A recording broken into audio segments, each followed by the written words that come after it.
위로부터 부어주는 은혜라는 제목을 가지고 함께 은혜의 말씀을 나누려고 합니다. 우리가 지난주 이제 3장에서 본격적으로 그 말에 대한 부분을 터치하고 있습니다. 무엇이냐면 믿음에는 그에 합당한 무엇이 뒤따라야 된다고요? 행함이 삶이 뒤따라와야 된다고 계속 야고보서는 말하고 있습니다. 결국 그 믿음에 대한 그 행동, 그 삶으로 그 믿음을 증명해내라라고 우리에게 도전을 하는 것이죠. 그 삶, 그 행동의 그 중요한 축의 한 축이 뭐라고요? 말이라는 것이죠. 그러니까 말하는 걸 보면 저 사람의 믿음의 수준을 우리가 볼 수 있다는 거예요. 하나님은 그 말하는 한마디 한마디를 통해서 그 사람의 믿음의 수준을 보고 계신다는 것입니다. 결국 야고보서 3장을 통해 당신의 언어 생활을 통해서 당신의 믿음을 증명해 보십시오라고 이렇게 우리에게 도전을 하는 것입니다. 우리 전체적으로 야고보서를 어떤 신앙의 어떤 슬로건으로 여러분들한테 말씀을 드리면 야고보서는 우리에게 이런 도전을 주고 권면을 합니다. 여러분 구원받은 것으로만 만족하지 말고 구원받은 자답게 사십시오. 할렐루야. 구원받은 것으로만 만족하지 말고 구원받은 그 은혜에 보답하며 구원받은 자답게 살아가십시오라는 것이 야고보서의 어떤 전체적인 그 권면의 메시지입니다. 그 구원받은 자답게 살라는 건 결국 삶으로 행함으로 보여주라는 것입니다. 여러분 이 야고보서를 제가 계속 말씀드리지만 이게 윤리도덕 책이 아닙니다. 곧말 쓰세요. 물론 표면적으로는 문자적으로는 말을 곱게 쓰라는 것이지만 그런 겉으로 보여지는 행동의 어떤 변화의 촉구를 여러분들에게 말씀드리는 그런 윤리도덕에 관련된 책이 아니라 전적인 구원에 관한 책이고 또 무엇에 관한 책이라고요? 믿음에 관한 책이라는 것을 여러분들에게 말씀드립니다. 결국 여러분들이 이 말씀의 자리 가운데서 여러분들이 오해하지 말 것은 지난 날 삶을 여러분들이 돌아보고 한 주 삶을 돌아볼 때 제가 여러분에게 설교하는 이 설교가 윤리도덕을 평가하는 자리가 아니라는 것을 여러분들한테 일단 말씀드립니다. 윤리도덕, 내가 말을 함부로 했어.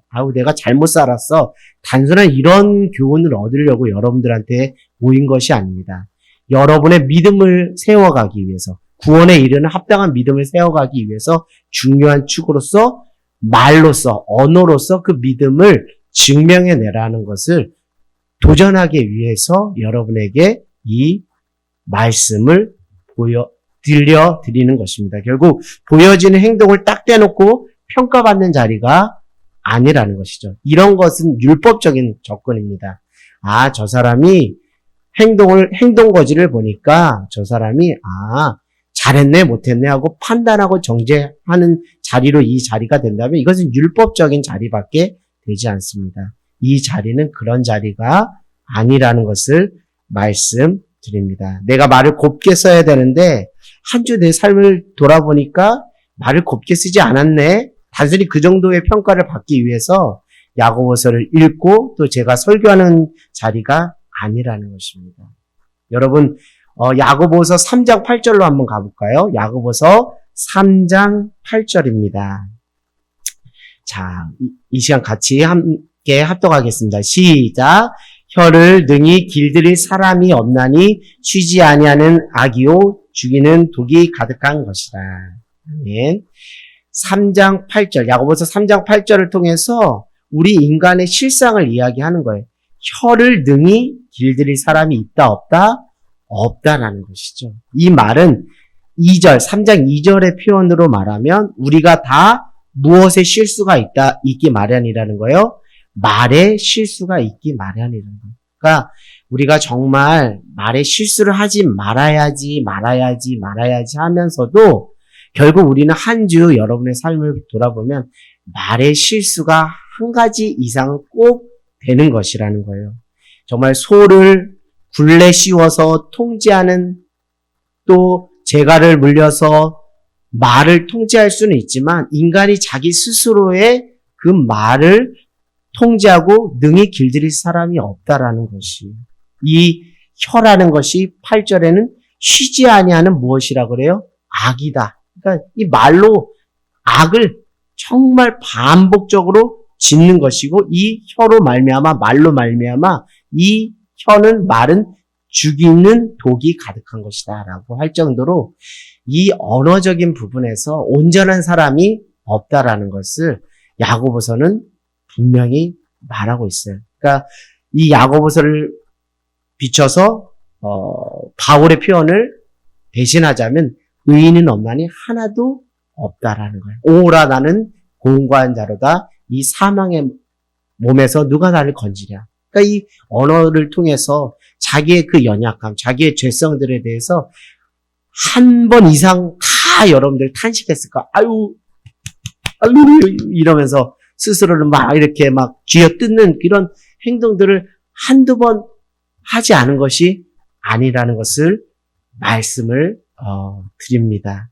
여러분, 지난번에 제가 이 8절에 보면 혀를 능히 길들일 사람이 없나니 하고 쉬지 아니하는 이라는 그 성경 구절이, 문구가 있죠요. 쉬지 아니하는 이라는 것에 그 헬라어가 뭐라 그랬어요? 아카타스 케토스라 그랬습니다. 아카타스 케토스. 네, 말이 어려워요. 자, 그런데 이건 뭐냐면 의자에 편히 쉬고 있는 것과 정반대되는 안절부절하며 자신의 마음을 통제할 수 없는 이런 뜻이 있다라고 했어요. 그럼 무엇이냐면 이 말이 막 이렇게 실수가 많고 말이 정말 그 악과 독이 가득할 수밖에 없는 것은 이 헬라어 아카타스 케토스의 그 언어적인 원어적인 표현처럼 뭔가 안절부절하며 자기의 마음을 통제할 수 없는 인간의 그 존재의 실상 속에서 인간은 무엇을 길들일 수 없다라는 거예요? 자신의 혀를 능히 길들일 수가 없다라는 거예요. 결국 그래서 야고보서 3장 2절이나 야고보서 3장 8절에 말에 실수가 없는 자가 없고 말에 온전한 자가 없고 혀를 능히 길들일 사람이 없다라는 것이죠. 그러면서 제가 지난주 말미에 결국 무엇이에요? 말에 대한 부분은 결국 무엇과 직관되어 있다고요? 마음 관리와 직접적으로 연결되어 있다라고 제가 말씀드렸어요. 결국 왜 그러냐면 8절의 그 어원적인, 원어적인 의미에서도 막 마음이 완절부절하지 못하고 통제할 수 없는 그 상태 속에서 우리가 거친 말도 나오고 악한 말도 나오고 남에게 독을 품어내는 말을 하기 때문에 그 실질적인 그 마음 관리가 언어 생활과 직접적으로 관련이 있는 것을 잠언서 4장 23절에서 24절에 지난주에 언급했는데요. 우리 다시 한번 찾아보겠습니다. 잠언 4장 23절에서 24절입니다.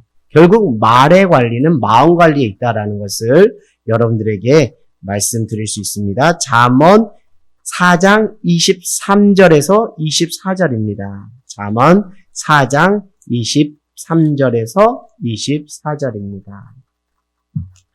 자, 구약 915페이지가 되겠습니다. 구약 915페이지. 잠언 4장 23에서 24절.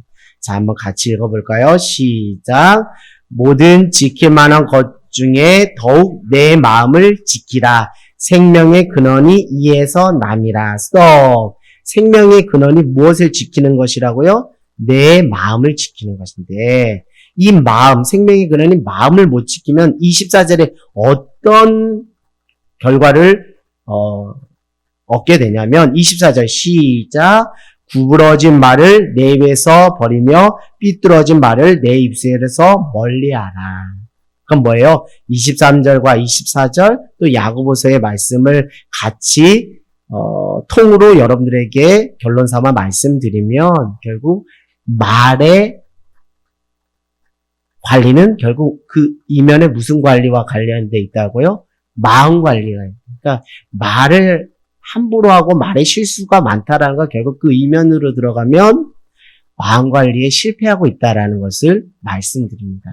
결국 무엇이냐면 믿음에 대해서 여러 가지로 언급할 수 있지만 생명의 근원이 마음을 관리하고 마음을 지키는 데 있다고 잠언이 말한 것처럼 믿음이라는 건 결국 무엇이에요? 마음 관리에 있다라는 거예요. 그 마음에 누가 계셔야 돼요?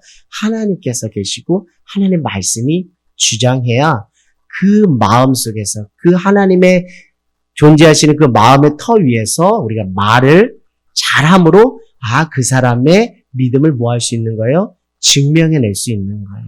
결국 마음 관리 잘 못하면 결국 그 믿음이 온전해질 수가 없고 구원에 이르는 합당한 믿음으로 나갈 수가 없다라는 것을 말씀을 드립니다. 그래서 제가 서두에도 말씀드렸듯이 이 야고보서가 그냥 겉으로 드러나는 행동을 딱 떼가지고 저 한 주 말실수 많이 했어요. 저 한 주 말실수 안 했어요. 뭐 이런 차원의 어떤 그 평가의 자리가 아니라는 거예요. 이건 율법적인 패러다임의 접근 방식이라는 거예요. 더 정확하게 말씀드리면 말에 실수가 없는 사람은 없다라는 거예요. 결국 나 말에 실수 없었어. 이거 자랑하려고 여러분 열심히 애쓰고 수고하는 것은 귀한 것이지만 실상은 말에 실수가 다 있다라는 거예요. 그러니까 내가 말에 실수가 없는 완벽함을 한 주 추구했습니다. 반대로 나는 말에 실수가 없는 완벽함을 실천해내지 못했습니다라는 그런 것들을 여러분들 평가받는 자리라고 생각하기보다는 오늘 야고보서를 통해 말에 실수가 없는 자가 없다라는 그 말씀을 기초로 한다면 내가 어제보다 오늘보다 내일 얼마나 그 말의 실수를 몸부림치면서 줄여갈 것인가, 그 부분에 대해서 신앙적인 고민을 할 것인가가 더 실질적이고 현실적인 적용 지점이다라는 것을 말씀을 드립니다. 나 말에 실수 없었어요. 완벽했어요. 이거 자랑하는 것도 온당한 것도 아니고 내가 말에 실수를 많이 했으니까 나는 그냥 스스로를 자학하고 스스로를 어떤 깎아내리는 이런 차원이 아니라 어떻게든 내가 말의 실수를 줄여가려고 믿음의 씨름, 그 씨름을 하는가, 어제보다 오늘보다 내일 그 말의 품격의 그 성숙함으로 결국 그 믿음의 성수를 어떻게 일어날 것인가, 그 믿음에 관한 포커스를 맞추고 여기서 무엇하는 게 중요하다고요? 씨름하는 것이 중요하다라는 것을 말씀드립니다. 결국 무엇이냐면 딱 떼놓고 눈에 보이는 행동만 평가받는 자리, 평가하고 적용하는 차원으로 이 야고보서를 듣는다면 여러분들이 계속적으로 왜 나는 같은 실수를 범하지 하면서 스스로에 대한 어떤 자책이 또 어떤 정죄감이 올라올 수가 있다라는 거예요. 그 이전에 그 이면에 내가 왜 말의 실수가 이렇게 많은지, 내가 왜 이런 행동을 반복적으로 하는지 그 근원적이고 근본적인 이유가 무엇인지를 파악해 보는데 집중하는 게 더 중요한 거예요. 이게 무엇이라고요? 복음적인 접근이고 복음적인 적용이고 복음적인 씨름입니다. 결국 뭐예요? 말은 결국 무엇에 관련돼 있다는 거예요? 야고보서도 말하고 잠언서도 말하고 마음 관리에 있다는 거예요. 결국 내가 말에 실수 있고 없고 그것을 가지고서 평가받는 자리가 아니라 그 이면에 나는 어떤 마음을 가지고 한 주 살아냈는가? 나는 하나님의 마음을 가지고 한 주 살아냈는가? 나는 하나님의 마음의 기초에서 누군가의 말 한마디를 건넸는가? 여기에 포커스를 맞추라는 거예요. 그래야지 근본적인 존재의 변화, 내면의 변화가 일어나야 겉으로 드러나는 무엇이에요? 행동의 변화가 자연스럽게 연결되는 것입니다. 그래서 오늘 이 말씀을 통해서 내 마음의 상태가 지금 어디에 와 있는지를 점검해 보는 것이 여러분들이 정말 성숙한 언어 생활로 믿음을 증명하는 중요한 그 영적 원리로 적용될 수 있을 것이에요. 사랑하는 여러분, 한 주 말의 실수가 얼마나 있었습니까? 다시 말씀드립니다. 한 주 누구의 마음으로 사셨냐는 거예요. 한 주 무슨 마음으로 사셨냐는 거예요. 한 주 어떤 생각으로 사셨냐는 거예요. 오늘 말씀 제목처럼 위로 부어주는 그 은혜에 젖어서 그 마음의 기초에서 말을 했는가라는 부분을 여러분 스스로 한번 점검해 보는 차원이 복음적인 접근 방식이라는 것을 여러분들에게 말씀을 드리는 것입니다.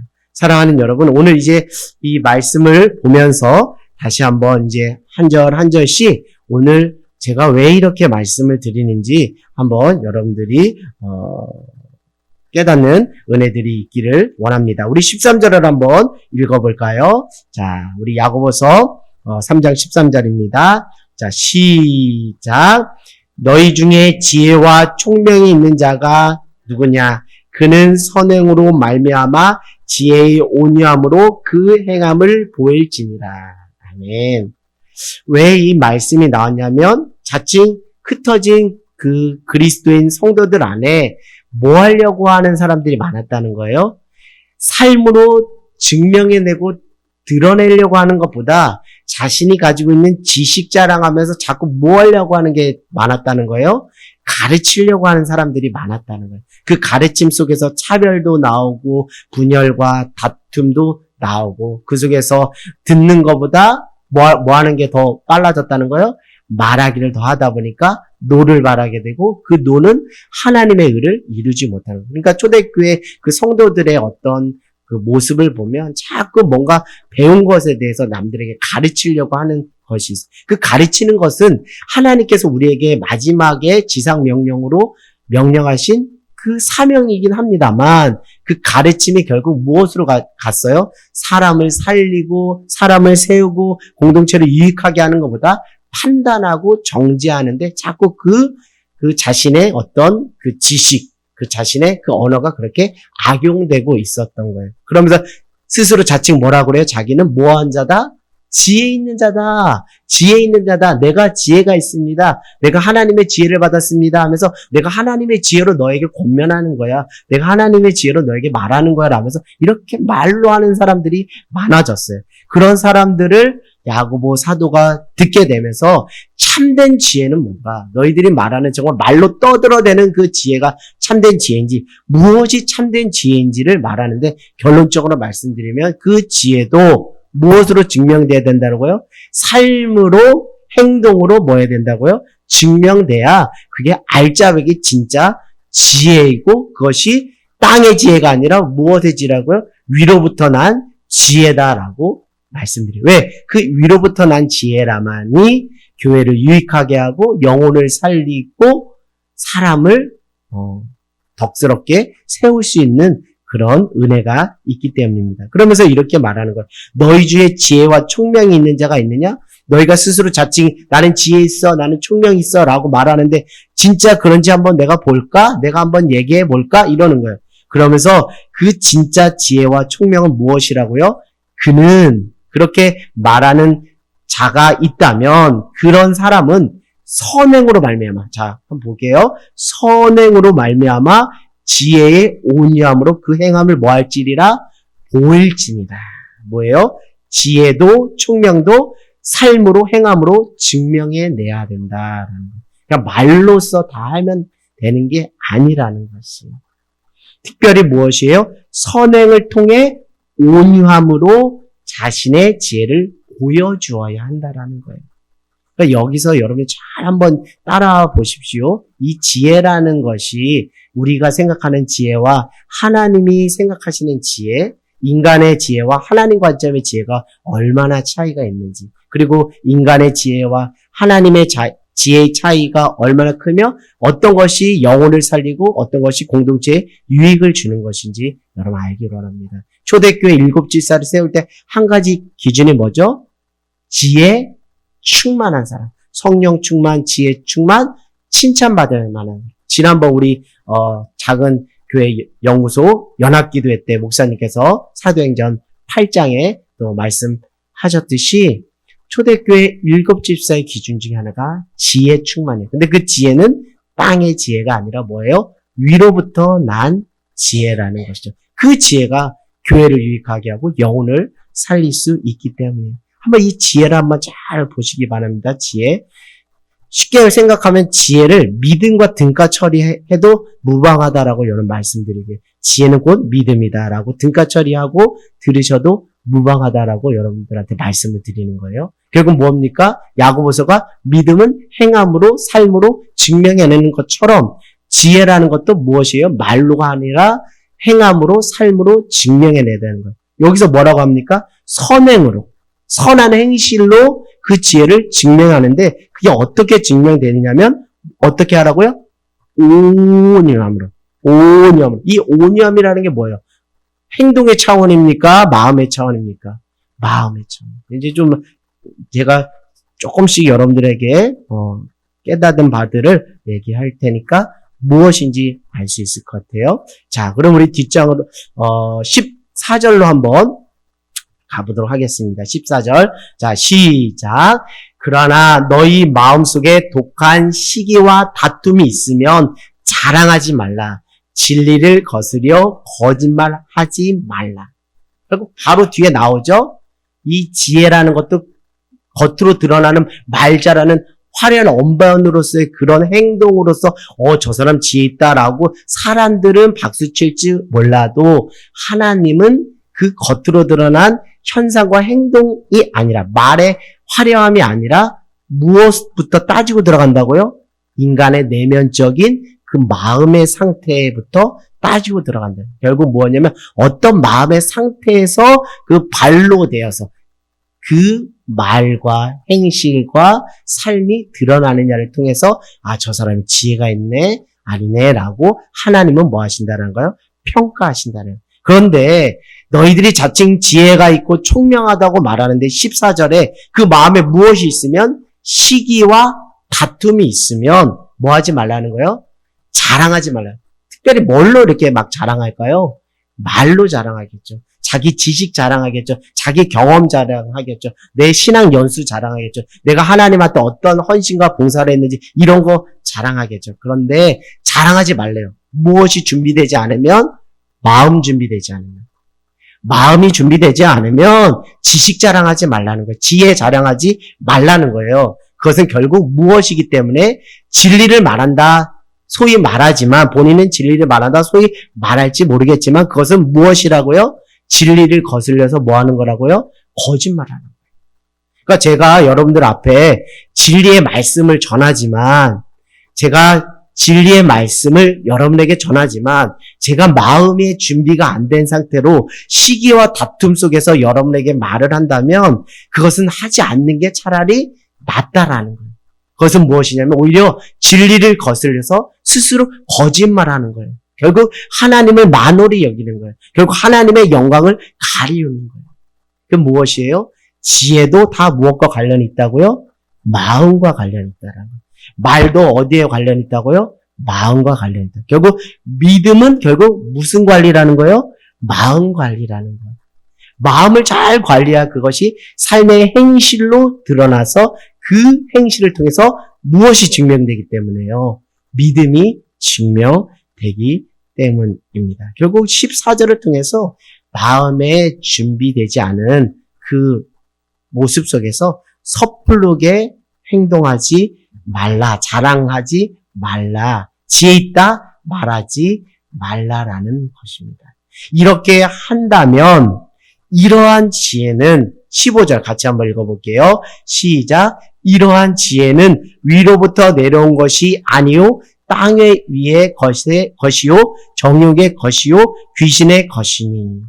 그러니까 무엇이요? 이것은 너희들이 생각하는 그 지혜는 위로부터 부어지는 지혜가 아니야. 하나님이 주시는 지혜가 아니야. 하나님이 지혜 무엇이에요? 근본이라고 잠언에서 말하잖아요. 여호와를 경외하는 것이 지식의 근본이다. 그러니까 뭐예요? 지혜는 누가 주시는 거예요? 하나님이 위로부터 부어주시는데 그 위로부터 부어주시는 하나님의 지혜를 받으려고 사모하지 않고 스스로 자칭 지혜 있고 총명하다라고 말하는 사람들아, 너희들아, 말로 그렇게 자랑질하는 너희들아, 착각하지 마. 그 지혜는 너희들 자칭 너희들이 만들어낸 것에 불과하지 그것은 하나님으로부터 위로부터 온 지혜가 아니고 땅 위의 것인데 그 실체는 뭐라고요? 그 지혜의 실체는 뭐라고요?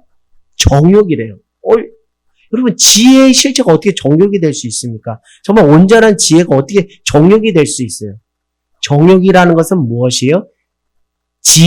그렇죠. 욕심인데, 지혜조차도 무엇의 수단이 된 거예요? 자기 영광을, 자기 의를, 자기 자랑을 위한 수단으로 전락시켜 본 거예요. 이 지혜를. 그게 뭐예요? 그게 욕심인 거잖아요. 그게 나 좀 인정받고 싶고 사람들에게 대접받고 싶고 하는 그 수단으로서 그 지혜를 준 거예요. 하나님이 위로부터 부어주신 지혜는 그렇게 자기 영광, 자기 자랑, 자기 욕심을 채우기 위한 차원으로 하는 게 아니라 교회를 유익하게 하고 영혼을 살리기 위해서 하나님이 지혜를 주신 건데, 땅에 있는 지혜는 자기 욕심, 자기 정욕을 위한 지혜라는 것이고요. 뒷절이 기가 막힙니다. 자, 뒤에 뭐라고요? 귀신의 것이니. 여러분, 귀신의 것이라는 건 뭐예요? 미혹해 한다는 거예요. 정말, 여러분, 그러니까, 이 마지막 때에 거짓 선지자들을 조심하라고 그 예수님이 말씀 속에 하신 것은 뭐지만, 거짓 선지자들 여러분 언변 보십시오. 아주 기가 찹니다. 아주 기똥차게 말 잘해요. 아주 청산유수 술술술술술술술 말해요. 그런데 그걸로 현혹되지 말라는 거예요. 그 삶과 그 말이 일치하는지를 보면서 분별하는 거예요. 귀신들이 그렇게 자꾸 귀신의 것이라는 건 뭐냐? 자꾸 그 지혜가 땅에 있는 지혜, 자기의 영광을 구하는 지혜는 자꾸 영혼들을 미혹해 하는 거예요.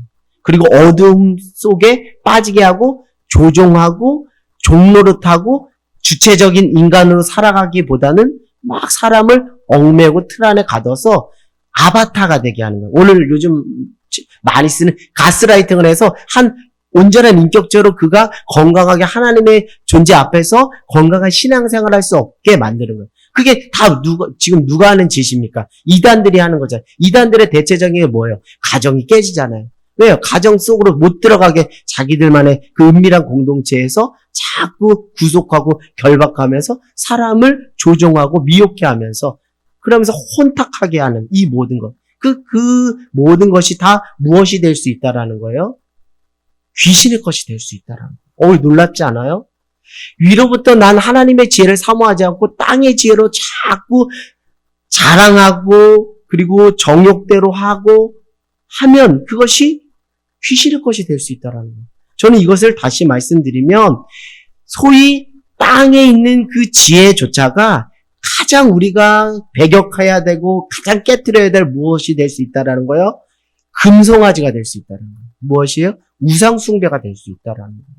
저는 여기서 아주 정신이 번쩍 들더라고요.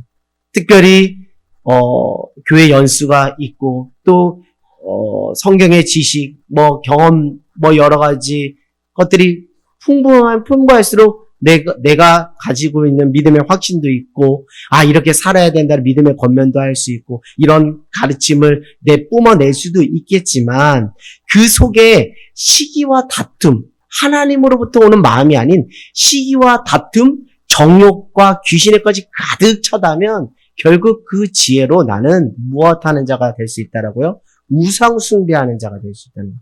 그 지혜로 하나님보다 내가 더 높은 자리에 올라서려고 한다라는 거죠.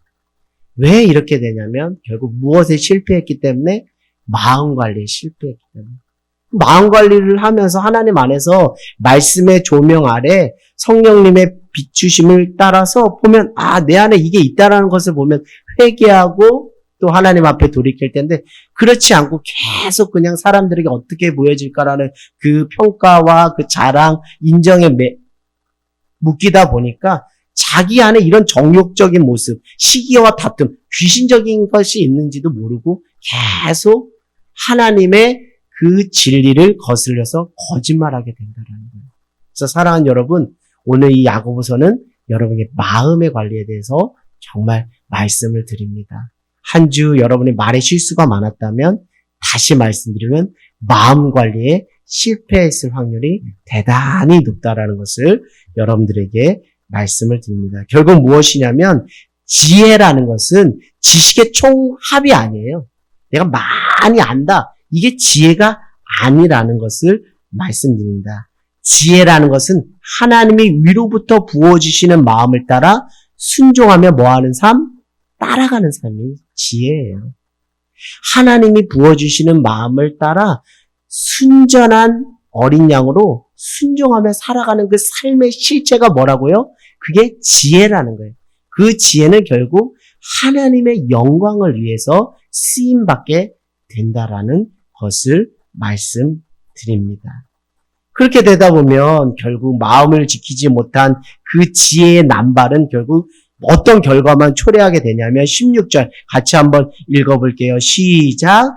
시기와 다툼이 있는 곳에는 혼란과 모든 악한 일이 있습니다. 결국 뭐예요?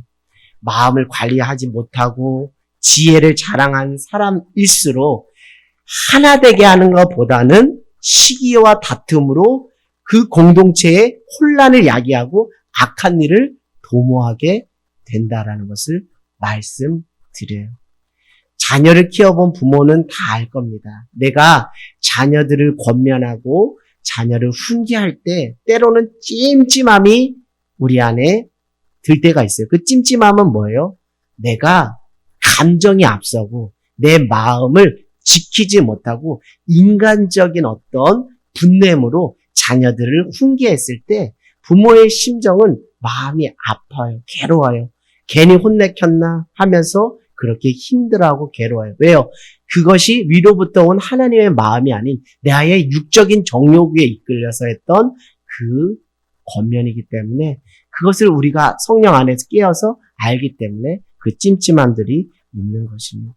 사랑하는 여러분, 한 주 여러분들이 정말 지혜 있는 자로 살아가기를 원한다면 정말 있는 자리에서 하나님의 말씀과 기도를 붙잡고 위로부터 하나님 부어주시는 우리 지난주 주일 설교 제목처럼 하나님의 은혜를 입고 그 은혜 안에서 부어지는 하나님의 충만한 마음으로 지극히 작은 것 하나 실천하시고 지극히 작은 자 하나에게 다가가서 그 사랑을 그 온정을 흘려보내면 그것이 야고보서 오늘 말씀에 비춰보면 그 자가 바로 뭐한 자라고요? 지혜로운 자다라는 것을 말씀합니다. 왜요? 생명의 근원이 되는 그 마음을 지키면서 첫 단추를 잘 끼면서 했기 때문에 그를 지혜로운 자다라고 말씀드릴 수 있는 것입니다. 결국 무엇이냐면 내가 더 많이 배웠다, 내가 더 많이 안다라는 식의 자기 자랑을 늘어놓는 것은 절대 지혜가 될 수 없고 그것은 결국 시기와 다툼으로 혼란과 모든 악한 일을 도모하게 되는 거예요. 근데 그 시기와 다툼, 혼란과 악한 일을 도모하는데 쓰임받는 채널이 뭐예요? 다 말이잖아요. 그렇죠? 말로 하는 거잖아요. 다 그렇죠? 지식 자랑하는 것도 말로 하는 거잖아요. 삶으로 하기보다 말로 하는 거잖아요. 말로 시기 다툼 속에서 혼란과 악한 일을 다 결국 그래서 야고보서가 자꾸 말을 아니 언급할 수가 없는 것입니다. 지난번에 예전에 우리 목사님이 그때 간증을 했던 것 기억나죠? 어떤 교회에 이제 목사님 부교육자로 사역을 할 때 어떤 교회에 그 소그룹, 우리 교회로 말하면 소그룹 리더로 두 분을 세웠다는 거예요. 이건 어떤 학벌에 폄하를 하는 것이 아니니까 그냥 예로서 여러분들에게 말씀드리니까 오해 없으시기 바랍니다. 어떤 소그룹 리더는 학벌이 그렇게 뛰어나진 않으신 리더가 있었고 어떤 분은 학벌이 아주 출중하고 뛰어난 리더가 있었다는 거예요. 근데 1년 소그룹 모임을 하고 나서 1년 뒤에 그 결과를 보니까 학벌이 좀 떨어진 리더이지만 그 하나님이 부어주신 마음으로 양떼들을 한 명 한 명 잘 양육하고 목양했더니 그 소그룹이 배가로 부흥했다라는 거예요. 근데 지식이 좀 많고 학벌이 많았던 그 소그룹 리더들은 계속 그 아는 것 같고 권면하고 가르치고 판단하고 정죄하다 보니까 그 영혼들이 거기서 괴로움을 느끼고 자꾸 떨어져 나갔다는 것을 말씀드린 것이 이 설교를 준비하면서 여러분 생각났어요. 그래서 초대교회 7지사의 기준 중에 지혜 충만한 자가 왜 필요한지를 저는 이 야고보서를 통해서 알 수가 있었습니다. 하나님으로부터 부어주는 그 마음을 받고 그 따사로운 그 하나님의 사랑을 공급받아서 그 한 사람에게 찾아가서 많은 말을 하지 않아도 뭐 해주는 거? 그냥 지그시 손잡아주고 한번 껴안아주고 터치해주고 내가 기도할게 힘내세요라고 정말 진심을 담아서 그 하는 그 한마디의 그 모습이 그 영혼을 살리는 놀라운 능력이 된다라는 것을 말씀드립니다. 사랑하는 여러분, 우리 하늘땅교회 식구들 모두가 정말 초대교회 일곱지사처럼 하나님께 정말 지혜 충만, 성령 충만, 칭찬 충만한 자로서 하나님께 귀하게 쓰임받기를 원해요. 그렇게 되기를 저는 소망하고 확신합니다. 여러분이 이미 그렇게 쓰임받고 있다라고 저는 확언해요. 여러분들이 그 하나님 마음만 잃지 말고 그 마음 가지고 영혼에게 찾아가서 품어주시고 안아주시고 다독여주시면 거기에 한 하나님의 사랑의 역사, 치유와 회복의 역사가 일어날 줄 믿습니다. 그것을 소그룹에서 한번 꽃피워 보시라고 제가 여러분들에게 권면의 말씀을 드립니다. 자, 우리 17절 같이 한번 읽어볼까요? 시작. 오직 지혜로부터 난 지혜는 첫째는 성결하고 다음에는 화평하고 관용하고 양순하고 긍휼과 선한 열매가 가득하고 편견과 거짓이 없나니. 이제 지금까지는 무엇이에요? 땅의 지혜. 자칭 지혜 있다라고 말하는 그들의 지혜를 이야기했다면 진정한 지혜는 17절부터 나오는데 그 지혜는 무엇이라고요? 위로부터 부어지는 지혜라는 것이죠. 여러분, 제가 종교학적으로 기독교를 종교의 틀 안에 가둘 수는 없겠지만 종교적인 틀로서 어떤 구분을 짓자면 이 기독교 신앙은 계시 종교입니다. 계시 종교. 그 반대라고 말하기는 좀 그렇지만 구분 짓자면 구도 종교가 있습니다. 이건 깨달음의 종교라고 하는 거예요. 기독교는 계시의 종교고 여타 유교, 불교 뭐 이런 거는 구도 종교입니다. 깨달은 것, 자기 수양을 통해서 밑에서 위로 뭔가 그 뜻을 올리는 거고, 계시 종교는 위로부터 그 뜻이, 신적인 뜻이 그 계시가 위로 내려오는 것이 계시 종교인데, 종교학적으로 보면 기독교는 무엇이에요? 계시 종교에 해당한다라고 말할 수가 있는데요. 무엇이냐면 위로부터 아래로 계시되고 부어지는 하나님의 뜻, 하나님의 은혜를 받아 누리는 것이 기독교 신앙의 원리고 핵심인 거예요. 내가 근데 참 우리, 한국 기독교인들 안에 여러 가지, 유교, 불교, 무교라는 어떤 샤머니즘적인 요소들이 또 복합적으로 있는 것도, 실상인데, 그래서 옛날 장독대에서 정한수 떼놓고 비나이다 하는 것처럼 그 종교심 정성을 들여서 기독교 신앙에 귀의하시는 분들도 있지만, 그러다 나중에 성령께서 깨우쳐 주셔서 그게 신앙의 원리가 아니라 위로부터 부어지는 하나님의 뜻, 하나님의 은혜를 힘입어서 살아가는 것이 기독교 신앙의 원리고 형통함이구나라는 것을 깨달을 수 있는 거예요. 그와 마찬가지로 지혜도 받으려면 제대로 받아야 된다. 무엇을 받아야 된다? 위로부터 내려오는 지혜를 받아야 된다. 위로부터 부어주신 하나님의 지혜를 받아야 되는데 왜 그 지혜를 받아야 되냐면 그 지혜는 첫째는 뭐하다고요? 성결하다가 순수해요. 거짓이 없어요. 그 귀신의 것입니다라고 그 15절에 말하고 있지. 귀신은 얼마나 추악하고 더럽습니까? 아주 문란하고 더럽습니까? 지저분하잖아요. 그러나 위로부터 난 하나님의 지혜는 성결해요. 아주 순수해요. 비둘기같이 순결해요. 아주 순수해요. 어린 양처럼 아주 순수해요. 그 마음의 심령이 아주 순수해요. 순결합니다. 그 다음에 뭐라고요? 평화스럽게 피스메이커의 역할을 한다라는 것을 말씀드립니다. 그러니까 화평케 해요. 위로부터 나는 깨트리는 데 관심 있는 게 아니라 화평케 하고 화목케 하고 화해케 하는 데 관심이 있다. 그리고 뭐예요? 관용이라는 게 뭐예요?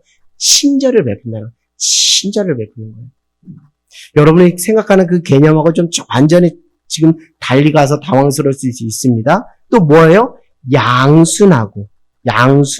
양순이라는 건 뭐예요? 온순하고. 그리고 뭐예요? 긍휼하다는 건 뭐예요? 시간이 불쌍히 여기는 것. 이런 것들을 여러분 볼 때 이 위로부터 난 지혜라는 건 결국 무엇과 밀접적으로 관련이 있어요? 마음과 관련이 있는 거예요. 마음. 위로부터 부어지는 하나님의 마음, 성령의 열매로서의 그 마음, 하나님의 마음과 그 지혜가 다르지가 않다라는 거예요. 우리는 그 지혜하면 더 많이 배웠네, 더 많은 것을 아네, 그런 걸 자랑하는 게 지혜라고 생각하지만 위로부터 난 하나님의 지혜는 그 마음 안에, 그 마음의 터 위에 성결과 화평과 관용과 양순과 긍휼 같은 그런 그 아주 하나님으로부터 부어지는 그 마음을 가지고 무엇이 가득하다는 거예요? 뒷절에 선한 열매가 가득하다는 거예요. 그런 하나님으로부터 부어지는 그 마음을 가지고 삶의 선한 행실을 통해서 그 열매들로 저 사람 믿음 있는 사람이네, 저 사람 지혜 있는 사람이라고 사람들이 뭐 해준다고요? 인정해 준다라는 거예요. 자기가 인정받으려고 막 하는 게 아니라 자연스럽게 흘러나와서 증거가 된다라는 것이죠. 결국 제가 지혜와 믿음과 등가 처리에도 무방하다라고 하는 것은 무엇이냐면 그 믿음이라는 것은 위로부터 난 지혜를 통해 그 지혜는 성결과 화평과 관용과 양순과 긍휼이라는 선한 열매가 가득한 그 삶의 실체인데 그 실체가 뭐라고요? 결국 이 사람이 믿음의 사람이다라는 것을 증명할 수 있는 것이 된다라는 것이죠. 결국 삶으로 여러분이 어떻게 살아내실 건데요. 그렇죠? 삶으로 여러분 믿음에 합당한 삶을 살으라고 자꾸 야고보서는 여러분들에게 권면하는데 그럼 어떻게 사실 것입니까? 라고 도전할 때 오늘 이 말씀처럼 위로부터 부어지는 하나님의 은혜로 그 마음을 채우라는 거예요. 할렐루야. 그 마음을 채우라는 거예요. 그 마음을 채우면 이 채워진 거는 결국 뭐하기 마련이에요? 흘러 넘쳐서 삶의 선한 열매가 되므로 그 열매, 그 실체를 통해서 믿음을 뭐 할 수 있다라는 거예요? 증명해낼 수 있다라는 거예요. 그래서 저는 오늘 아까 전에 말씀드렸듯이 그냥 윤리도덕적으로 고운 말 쓰세요.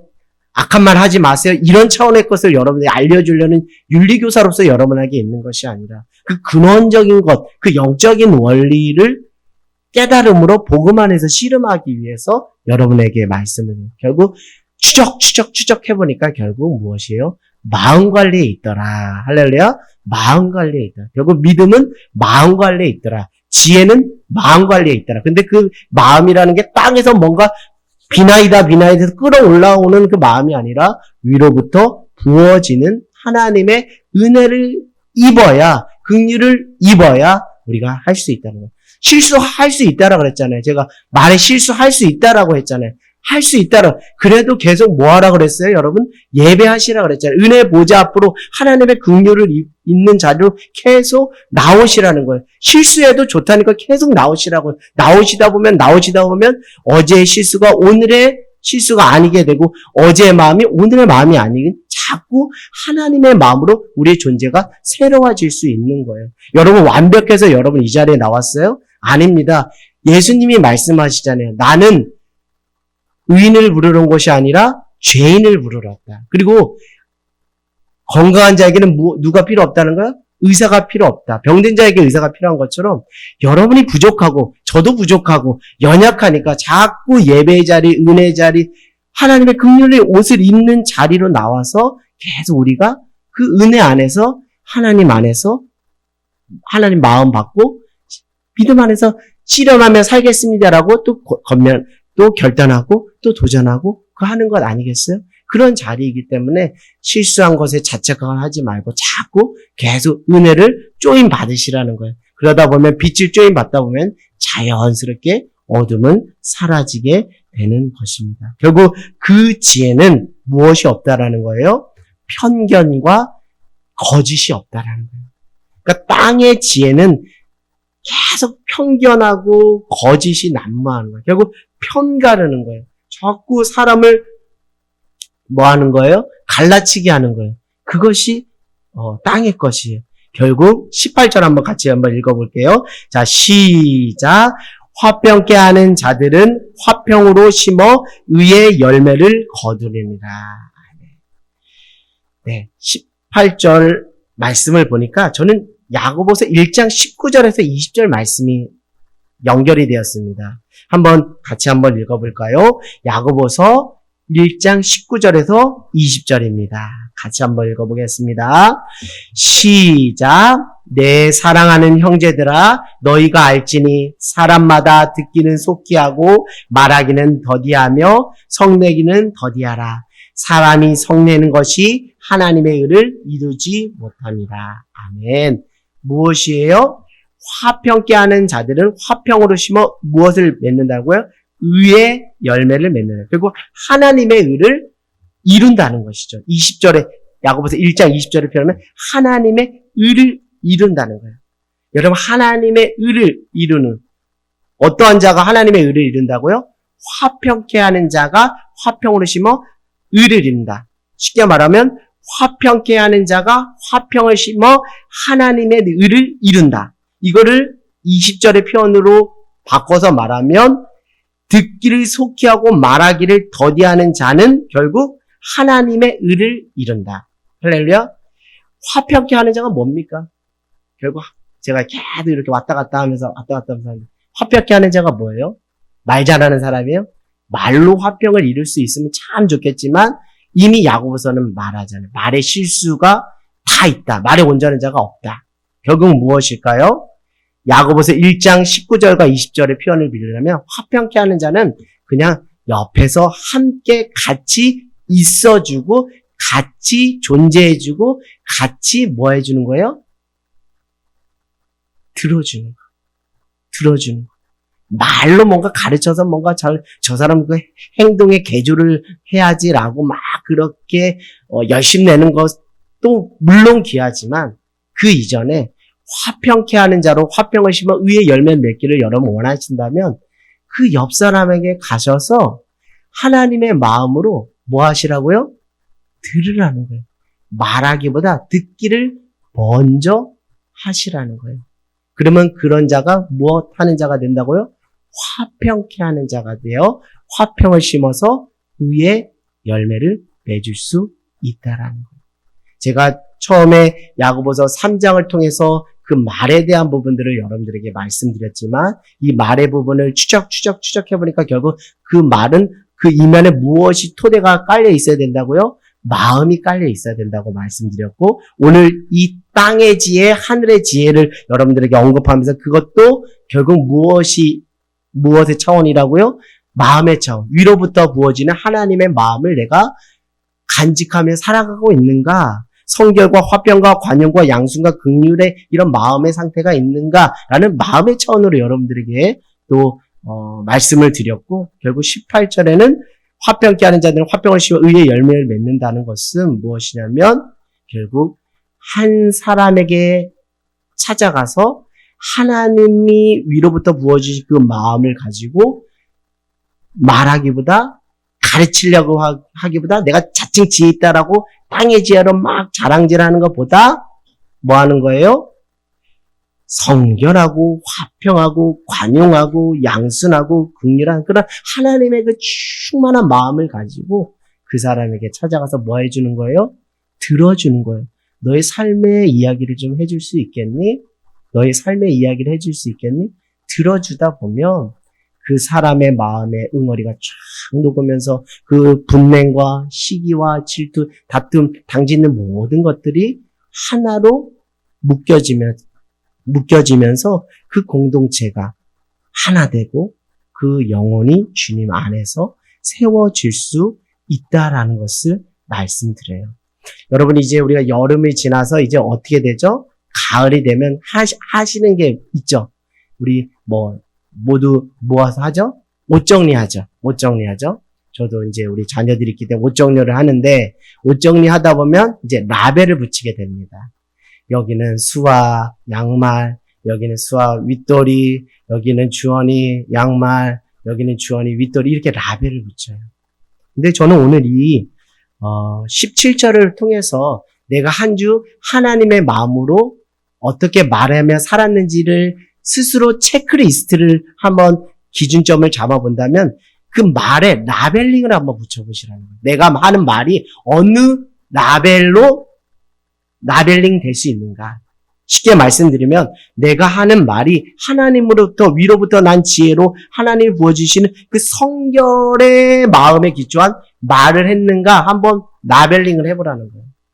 아, 내가 정말 순수하게 거짓이 없고 계산하지 않고 그 사람에게 순수한 마음으로 내가 그 사람의 말을 한 적이 있는가?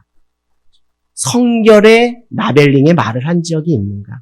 또 내가 화평케 하는 라벨링으로서 그 사람에게 말을 전한 적이 있는가? 내가 관용, 친절을 베푸는 라벨링으로 그 사람의 말 한마디를 내뱉은 적이 있는가? 내가 온순한, 양순한 마음의 상태를 가지고 그 사람의 말 한마디를 내뱉은 적이 있는가? 마지막으로 내가 정말 그 치근한, 영혼을 불쌍히 여기는 치근하고 그 극률한 그 라벨링, 하나님으로부터 그 부어지는 그 마음을 받아서 누구에게 한마디 한마디를 해본 적이 있는가를 한번 스스로 자기의 언어 생활의 체크리스트로 이 성결, 화평, 관용, 양순, 긍휼을 한번 보라는 거예요. 결국 딱 위에 그 겉으로 드러나는 행동치가 아니라 내 마음치가 어디에서 나왔는지를 보시라는 거예요. 그래서 때로는 내가 볼 때 내가 참 영혼들을 긍휼함으로 여기며 그 영혼에게 한마디 한마디 한 것이 내가 한 주 돌아보니 참 부족했구나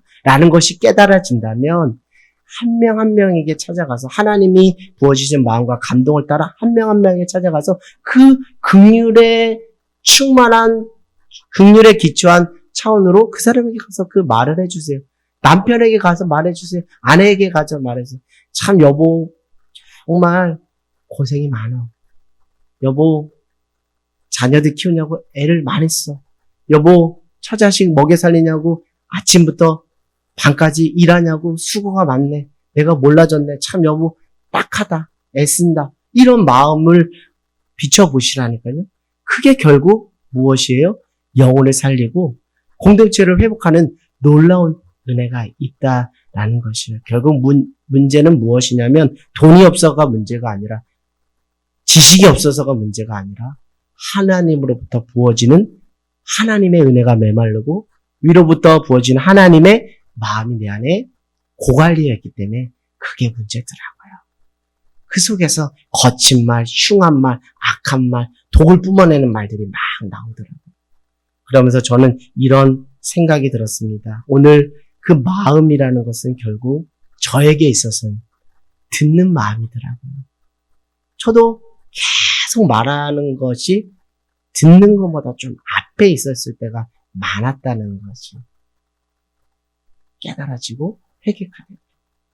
자꾸 들으려고 하기보단 말하려고 많이 했던 거예요. 그러다 보니까 이 화평케 하는 자로서 하나님 앞에 귀하게 쓰임받지를 못했다라는 하나님 앞에서 회개가 들었다는 것이죠. 사랑하는 여러분, 어떤 마음을 준비하시겠어요? 결론적으로 말씀드리면 듣는 마음을 달라고 하나님께 기도하시기를 바랍니다. 하나님의 말씀을 듣고 하나님 그 영혼의 그 삶의 이야기를 뭐 할 수 있어요? 들을 수 있는 그 듣는 마음을 달라고. 솔로몬이 하나님 앞에 듣는 마음을 나에게 더해달라고 기도한 것처럼 그런 듣는 마음을 좀 달라고. 그래야지 그 듣는 마음이 화평케 하는 자로서 의의 열매를 맺을 수 있는 것이죠. 이제 이 듣는 마음이 이 마음의 차원으로서 특별히 듣는 마음이 다음 장에 또 어떻게 연결되는지 여러분 다음 주에 또 한번 말씀을 통해 그 은혜를 나누려고 합니다. 그래서 여러분 한 주 하나님 부어주신 그 마음을 가지고 한마디 한마디 내뱉으시고 절대 서두르거나 가르치려고 하지 말고 먼저 그 영혼에게 조용히 찾아가서 하나님의 마음으로 일단 먼저 귀 기울이고 듣는 것부터 하셔서 화평케 하는 자로 화평을 심어 의의 열매를 맺어가시는 저와 여러분 모두가 되기를 주님의 이름으로 간절히 소망합니다.